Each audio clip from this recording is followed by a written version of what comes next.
So this is a $4,000 tripod.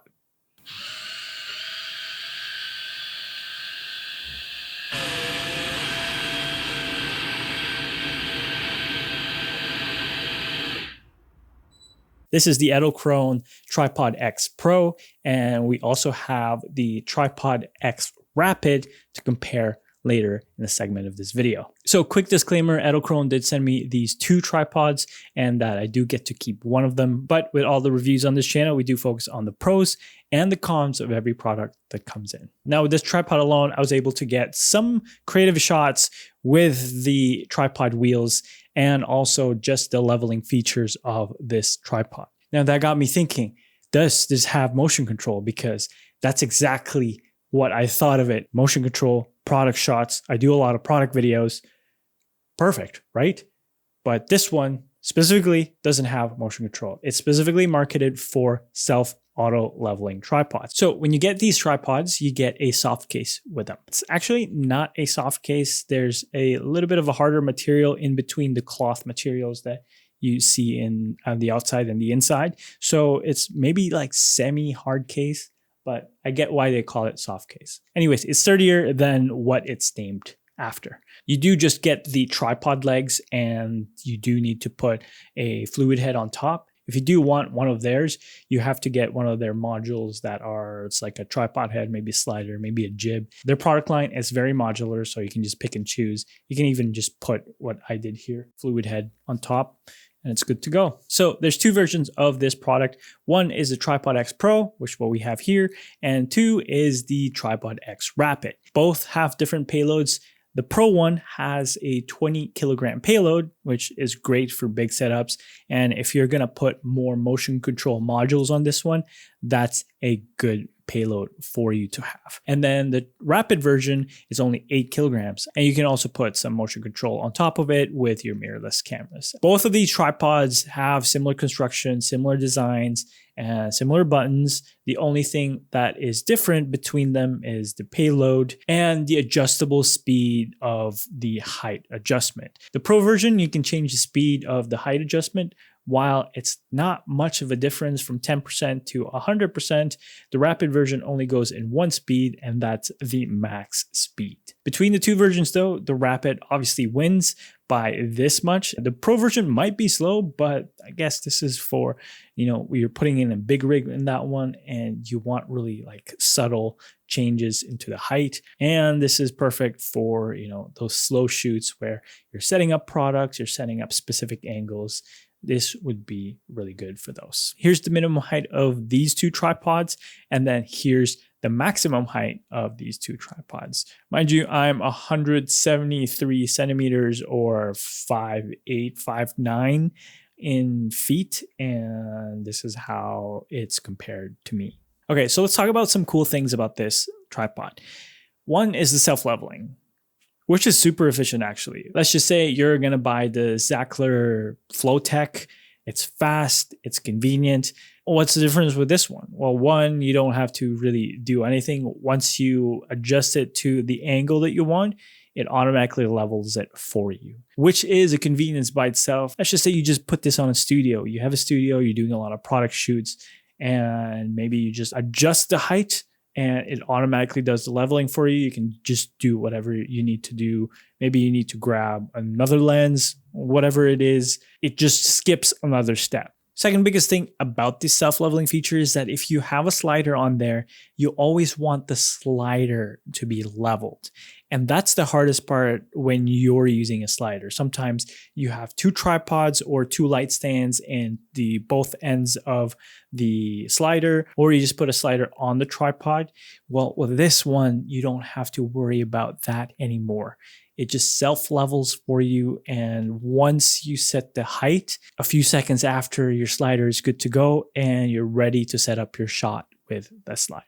Anyways, if you're doing plates, you do need to have a stable, stationary tripod. And with this one, it's heavy enough that it stays put pretty good. And you can just put these sandbags on the spreaders. And this tripod won't move and you'll have exactly the stationary shot that you want. So let's talk about the optional tripod wheels. Now, it's an optional addition, add-on. It's a little bit pricey, but I think it could be worth it depending on what you're shooting. Now, they advertise the wheels as that it feels like when you stop moving the tripod on the wheels, it acts like the wheels are locked, which is good. It's the wheels are dampened enough, and that it's actually pretty good if you want to have a pseudo dolly. And you can put any tripod with this one as long as it goes onto the 3 points. Here are some few shots that I've tried with the tripod wheels, and it's even on the carpet, and I was able to get some really cool dolly shots. And you can even lock one of the wheels, and you can do an easy orbit shot if where you're shooting has a flat floor. So let's talk about the build quality of these two tripods. Now, it is a $3,000 product and it's a $4,000 product. You do want to make sure that the build quality is great. And these feel solid. And it feels like, heavy construction, and the motors seem like they are durable, but time will only tell. I've only had these for 3 weeks, and I've only really just used this in the studio. So basically, this one's got your manual controls on the tripod itself, but you can use your phone to basically control this tripod. And it works with iOS devices like an M1 MacBook Pro, or let's just say you have an iPad. You can use your phone to basically make this move by itself. Now, it doesn't have any other features aside from auto leveling and the height adjustment, because again, this tripod isn't built for motion control. But a few things that I've noticed in terms of build quality and the overall kind of user experience with this tripod is that when I was testing the Tripod X Rapid version, I extended the spreader all the way out, and I basically went from 0 height to 100% height just to see how fast it goes. And then I just turned it off. It automatically fully closed it by itself, turned it back on, and one of the legs isn't working. So I emailed them and said, hey, this is not working. So they sent me a video troubleshooting on how to do it. We want to open this up. This is a cord, and maybe it's just gotten loose. I'm just gonna plug it in and plug it back in. This thing was already unplugged. This one can get detached quite quickly, but there you go. It's now working right there. It's now moving. Perfect. I think my feedback to Edelkrone is just make this wire a little bit longer so it doesn't happen, but it does work fine once you plug it back in. It's just, I don't know how many times this is going to happen, but it happened maybe the second time I used the Rapid version. So just do keep an eye out and kind of just like my experience with it. Second thing is that I've noticed kind of like the app. When I was connecting to my phone, it wasn't discovering the tripod. And then I tried it on my MacBook, my M1 MacBook Pro, and I was able to connect it. Basically, I just restarted my phone and it was able to discover the Tripod X, and I was able to connect it. There are just some app inconsistencies where I would put the tripod all the way to 0% and it would just disconnect automatically. All I have to do to fix that is to restart the tripod, restart the app, connect it again, and it should be good to go. I find motion control, like under $10,000, the motion control Bluetooth apps. I've had this with Zeppon as well, and now I'm experiencing with the Edelkrone apps. It's always disconnecting on random moments. I don't know, like if it's just the coding, or like I don't know if it's just the app or Bluetooth technology.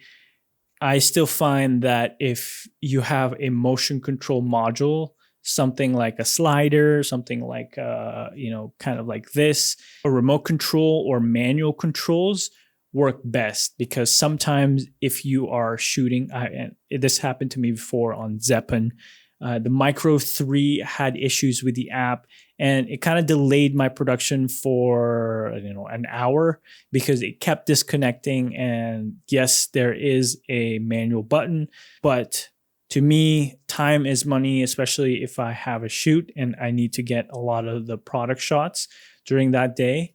And if something's not working, that's going to be a pain, especially especially for me, I get to do overtime, and it's, sometimes it's not good look if the client is hands-on as well, just like right beside me and kind of just like know the technical stuff. But I am glad that the Tripod X has manual controls on the tripod itself, and you don't have to rely on the app to use this product. So the Tripod X also comes with a battery and a charger, and this battery lasts for a whole day shoot, or maybe like if you're not adjusting a lot of the times, the battery of the Tripod X is pretty good.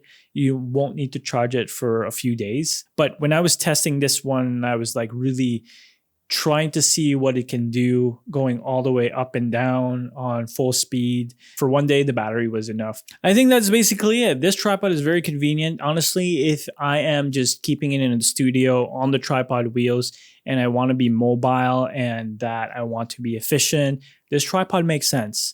And that if I'm using sliders or any motion control that, it needs to be leveled, this would be it. The self-leveling is super cool because even if you have uneven surfaces, or maybe you're shooting in a tight spot and you're putting it on a staircase, this just does it for you. And it's quite awesome. For the price though, it is quite pricey for what it is, but this is the first product out there that has self-leveling features. It's very niche. It's like a specialty tripod. I think some people can definitely take advantage of the self-leveling feature and maybe potentially new added features on this tripod. But even on their website, it says this is not specifically for motion control. It's solely for self-leveling feature. Now, some people might say that why not just buy the Sachtler Flowtech with their fluid head? And yes, that was my first impression because it's been durable and people always praise it because it lasts years. The durability is great. This one, I'm not sure about the durability, but the convenience factor is there. Kind of like two different tools, because the Sachtler, if you're doing run and gun or you're moving your tripod a lot, that makes sense. Whereas this one, I see it as a studio tripod. This could be an intriguing product. I would love to know what your thoughts on this one, because I'm still kind of like exploring the advantages and disadvantages of the Tripod X. If you have any questions about this product, let me know in the comments down below. Until then, I will see you in the next video. Peace.